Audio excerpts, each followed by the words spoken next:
Maji Moya Karja, Kajamar Tashiv. Today, as you can see from the title screen, we are going to be looking at measúnú a tree.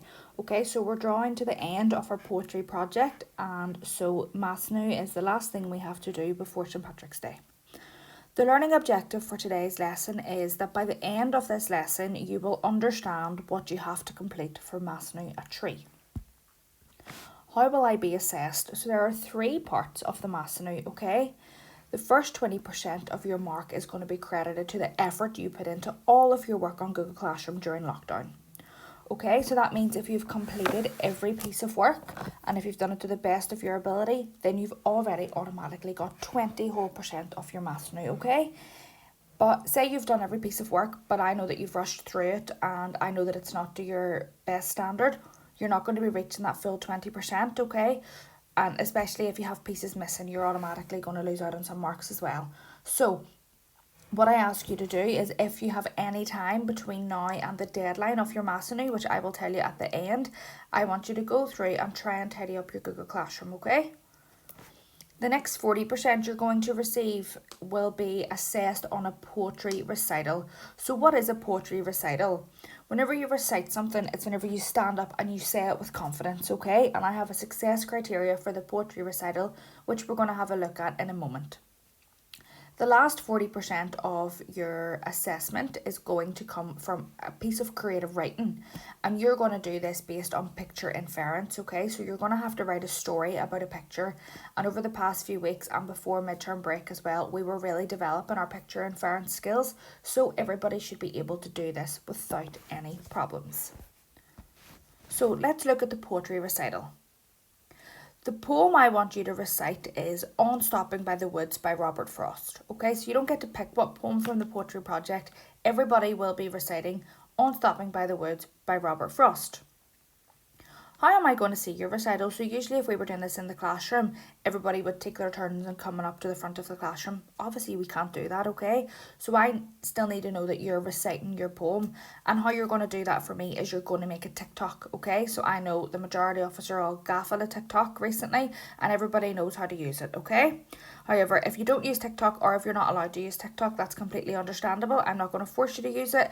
I just want you then to record a video of you on your phone, your iPad, your computer, whatever device you have at home, okay? There must be music in the background of your recital. So what do I mean by this? It can be music just from instruments, so it can be instrumental, or else if you find a song that you think is really suitable to this poem that has words in it, you can pop that in the background, okay? The one thing you need to do though is you need to make sure that I can hear your voice above the voice of the singer or the pop group or whatever it is, okay? And of course I have a sample of a poetry recital done on TikTok that I'm going to show you in a moment. So, as we all know, TikTok includes videos, or if you're not using TikTok and you're using a camera, you're going to have to video yourself, okay? So I don't want anybody to upload a black screen like some people did whenever we did our last poetry recital, okay?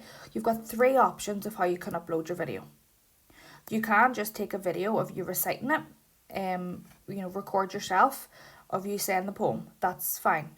You can, if you want to get really creative, make up a dance routine, okay? Think of the words of the song, and maybe you could even use a famous TikTok dance, whatever you want to do, if you want to make one up yourself, okay? Or you can add pictures to the TikTok, okay? So what do I mean by this? You can take relevant words from the poem and you can put pictures of these in the TikTok, okay?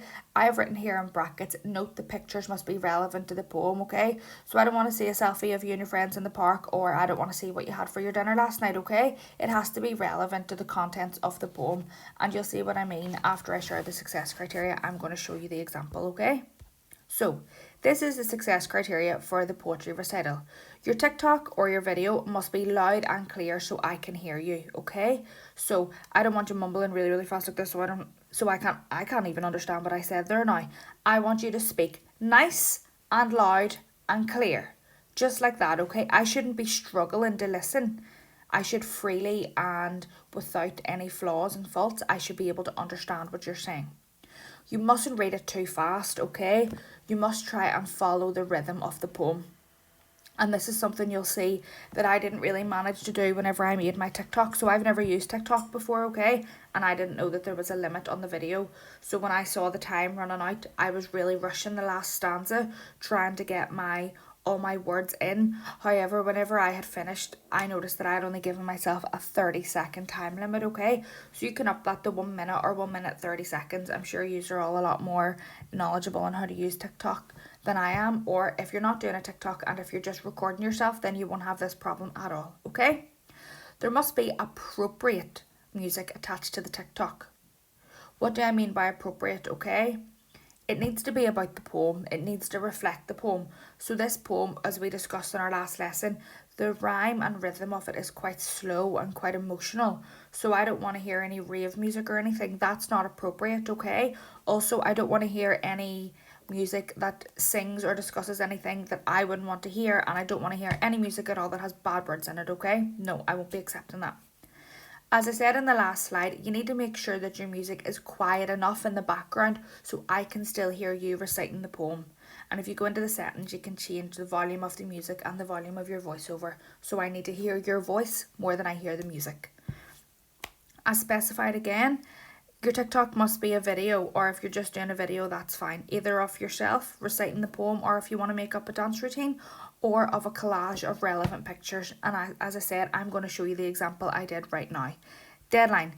The TikTok must be uploaded to Google Classroom before Friday the 12th of March at 2 p.m. So 2 p.m. is your deadline, okay? This means that on Friday, whenever we have English on the timetable, I'm not going to be starting a new lesson.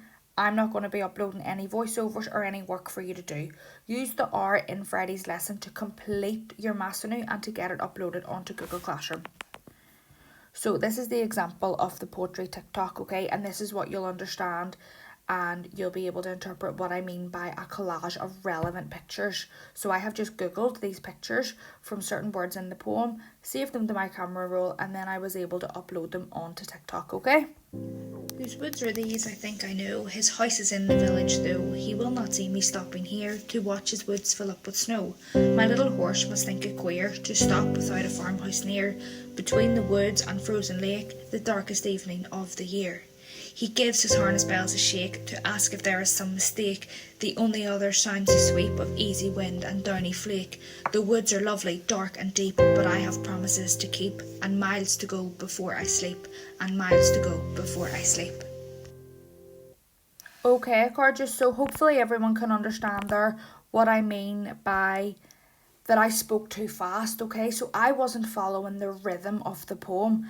I definitely could have taken that a lot slower, but as I said, I didn't know that you were able to adjust the time. So now that everybody knows that, nobody should be making a video where they're talking as fast as I talk there. I want you to slow it down. Take a break in between each line, take a break in between each stanza, and really embrace the rhythm of the poem. Okay, so that's just one example. You don't have to use that type of music. As I've said, you can use music with words in it. And if you don't want to save all the photos from Google Images, you can either draw some pictures for me, or if you want to include yourself in the video, either yourself reciting it or dancing, okay? So that's the first part, and that is worth 40% off your measúnú. Moving on, we're going to look at the creative writing, which is on our picture inference skills, and again, this is worth the last 40%. So let's recap. What does inference mean? This means using clues from the picture to figure out what isn't said. So obviously pictures can't talk. Some pictures do have words on them, but the pictures here that I'm giving you today don't have words, so you need to figure out what's going on. How do I infer? You must be a detective and find the clues in the photos, okay? Think about what you already know. Are there any characters in the pictures? Try and work out how they feel based on what's happening, okay? So do they look happy? Do they look sad? Do they look scared? Do they look shocked, okay? You're going to read everyone's facial features, facial expressions, and try and work out how they feel. What clues can you see in the picture? Perhaps if they're outside, it might be snowing, it might be raining, the sun might be shining. Where are they? Are they in school? Are they in a park? Are they at a party? Are they in a house? So these are all the clues that aren't directly being said to us. So no one in this picture is saying I am in school or I am at the park, but we are able to read this picture, okay? And a really good way to think of it, as I always tell you, is what would this picture say if it was written in words? So we're going to translate the picture into a story. And this is the picture that we are going to be looking at today, okay? So, as always, and we built upon this last week and the week before, our picture inference skills are focused directly on the overarching theme of the poetry project, which is inclusivity and diversity. So if we look at this picture, we can see, is it inclusive? Is it diverse? Okay? And I want you to take this picture to write a creative story. What's happening in this picture? Well, we can see that they're at school. The woman in the pink cardigan appears to be a teacher, okay? Where are they? They're in school. We've already said that. Give the characters names, okay? I don't know who these characters are. You don't know who they are. But give them names. Create a story for them, okay? Remember the poetry project's theme of inclusivity and diversity. It's going to be running throughout your story, okay? So we can see they're in school. We can see that there's a mix of girls and boys, black people and white people, okay? So is the school inclusive? Is the school diverse, okay? And then you're going to write me a nice story about it. What I don't want to see is, I don't want you to tell me there are a few kids standing around a table, one boy is smiling and wearing glasses, one girl's in a wheelchair, two girls are talking, the teacher's helping, okay? That's just reading the picture. Anyone can do that now at this stage based on all the picture inference work we've done. I don't want to hear that. I don't want it to be descriptive. I want you to use this picture to write a creative story. So maybe you might want to pretend you're there. You can pretend you're one of the characters, or you can write it from an author's point of view and you can tell me a story about a day in school all these kids had. Okay? So this is the success criteria for the creative writing. As I just specified and explained there, your writing must be creative and not descriptive. So how do you do this? Tell me how they're feeling. Make up stories for the characters, make up names for them, okay? As I said, I don't want you telling me how many people are in the photo, if they're boys and girls, what they're doing. Make up a story, get as creative as you can. I want your writing to be around 150 to 200 words, okay? Now, I want everybody to be writing at least this. That means nobody should be writing me 2 or 3 sentences. Remember, this is a measúnú and it is worth 40% of your marks. What this means, however, but if you have written 200 words, but you still have another few sentences that you would like to add, if you still have some more creative writing to add, you can write it and I will mark above 200 words, but I will not mark below 150 words, okay? Your writing should be organised using capital letters, full stops, commas and paragraphs. I is incorrect, so the small I, do we see it here? It's incorrect whenever you're talking about yourself. So if it's ever going to be by itself, it's going to be capital, or if it's going to be part of a word such as I'm, which means I am, I'll, which means I will. If it's ever composed into a word like that we talked about before when we did our apostrophes, but it still is referring to you, then it must be capital.